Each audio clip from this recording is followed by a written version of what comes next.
Mahal kong Torios, magsamok magingay, ngumiti, sumigaw, masayang kumuwi. Ipanalo natin mga kabarangay, atin naman ngayon tamis ng tagumpay.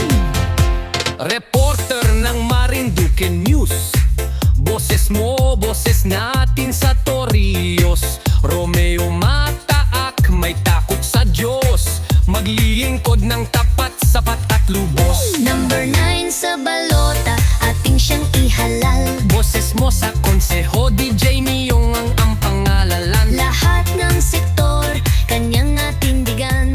Bata matanda, dapat walang maiwan. Hi Ate Daria. Special shoutout sa iyo. Ayan oh. Nag-vlog ako. Yan, ang ganda na nga. Ang dami ng iyong sikong. O, tinan mo sikong. O, yan ang kinainan. O. Ako. O, di ba? O. O, kami po, dun kasi mahirap namin. Nabilis na lang. Kami po yung nagamukbang ni Kong sa piyestahan sa Nangka. O, pala ako dito. Namukbang niya. Ang laki, oh. Pero ito kung ang pinakamaganda dito, ito ay sa atin huli. Sa Di ba? Argao. Sa Argao. Galing Argao pa po yan. Ito namang alimango. Galing Santa Cruz. Kong, ang iyong puso mo to ay talagang napag-usapan na ngayon. Ano? Ano Ang po? dami ng... Hindi lang nationwide. Mm-mm. Lahat ng mga Parang... motorcycle riders. So sabi ko nga ni, yung puso nito niyo will be the tourism flagship program ng probinsya. Because pag tinignan natin yung buong program, it's not only for motorcycle riders. It's also for even yung mga pamilya na nasa kotse, nagtutour, they can actually do the whole circuit in their car. Yun, so yun. Kaya sabi ko, we have to really develop. At kinakailangan natin yung participation ng private sector. Naging ano na ho siya, naging bukang bibig na ng mga riders. Ano, na dapat hindi talaga sila makukumpleto. Yung kunila. Kasi nakikita ko yung ano, yung ang daming inquiry doon sa Puso Mo To Group. Kaya ibig sabihin, ang daming interesado. So, congratulations for Salamat. successful ano. Salamat. Anong tawag dito, pagbubukas ng ating pong Puso Mo To. And in time naman kasi marami lalo na to Holy Week. Pero ano na talaga, ano na siya, nakalat na ho ba? Sila na rin ang nag-promote. Kaya ako natutuwa nga ni sa mga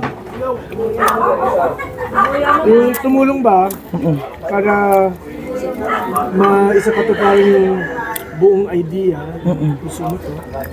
Although sa akin yung Konsepto, pinaka-idea, oo. concept, but syempre there are a lot of other people who help in making it possible.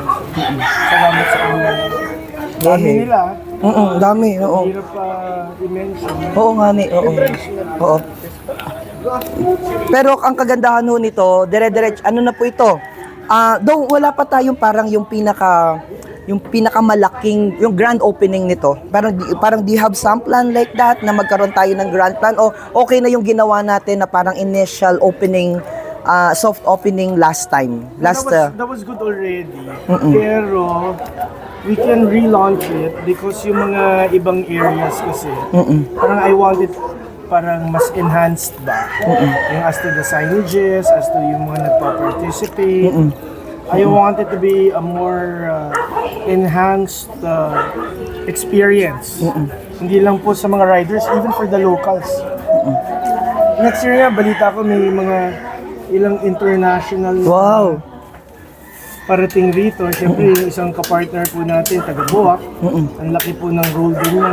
Si Sir Richan, ang laki na role niya doon sa pagpapalaganap ng Puso Mo To. And lastly, Kong, maliban naman ho dun sa usapin na Puso Mo To and Tourism, and maliban naman sa usapin ng mga programa natin, yung ano po natin, Kong, yung isa sa mga reason kung bakit mahal ka ng ating mga kabarangay ay at ng ating mga kababayan dahil si Kong daw mapalabak at mapabukid, isang kindatlaang daw sa ating mga kababayan ay talagang mahal na mahal kasi tingnan mo naman po ang nakakamayaan, kita nyo huyaan at talaga namang ang ang kain talaga niyan. Kaya kahit nandito po kami sa piyastahan ng Nangka. At kita niyo naman ho ang ating congressman kung gaano niyan kahambol. At kung gaano ho niyan kasi dito ka nagsimula naman kung di ho ba? Yung pagpunta-punta mo sa mga barabarangay at naghahanap ka ng mga pwedeng for tourism development. Ano ho? Ito nakakatawa minsan yan. Ngayon, ang message ko ba sa lahat ng mga kandidato?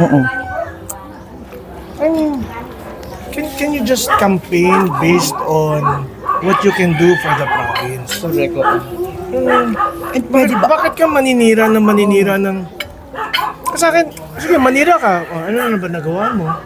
What are your plans? Kasi kung wala kang kaplano-plano para sa probinsya, tigil-tigilan mo yung ginagawa nyo. Tama. Ginawa na nga natin second class province ang probinsya eh. Anong gagawin nyo para lalo tayong tumaas o ma-maintain yan? O.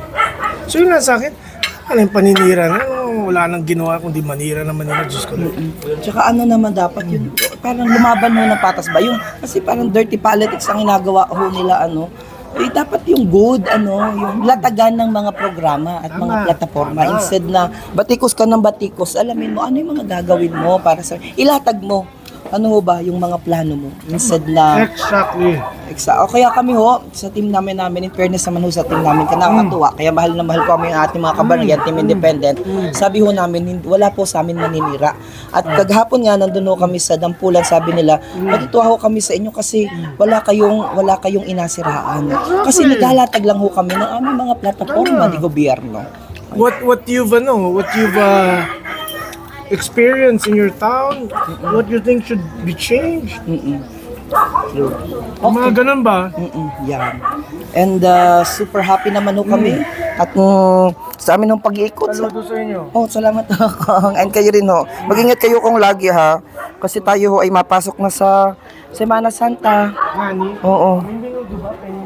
Nangi pa daw ng minudo si Kong. And kami po ay nagpasalamat muna dahil ito pang 16 wari na barangay. Si Kong ay unang Ano ka? unang.